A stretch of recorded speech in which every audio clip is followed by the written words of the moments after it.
to in ji Hausawa allura ke tono garma. Yanzu nan karan Adam A Zango wato ya wallafa wani bidiyo na voice na kira da wato ainihin dan uwan Ummi Rahab yama Adam A Zango, bari ku ji. Ta buga wannan jama'a zan mai diyari. Kuma da suke zancen su Abdullahi su tafi da su waye na rantse da Allah har yau a cikin su ba a cikin su ba. Idan ma suna da contact a nan industry inda su suke contact din su. Tun da aka fara kallon Rahab wallahi sau ɗaya ta kama 45,000 ta ce mun kai ne ka bata. Kuma sannan na rantse da Allah tun da muke na rantse da Allah wa'annan mutane guda biyun hallin bawan ma wallahi ba taɓa ganin su ba. Kuma ka zo ma da zama da aiki tabzo ne cin za su yi aiki a Abuja.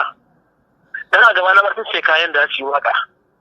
Kuma tabzo na san lokacin da kace kai tabzo da shi da yarinyar nan shine mazanta da abin da za su yi ba shi da matsala. A lokacin ma na ce ba za ka fito a Abuja ba in je. Suka ce mun ai ba matsala akwai tabzo ita yarinyar. Nace to kin ga tunda akwai tabzo to shi kenan dama Adam ya ce shi tabzo shi ma shine manajan ki na bangaren waka. Hankali na kwance ko a jikina ban ji komai ba kuma har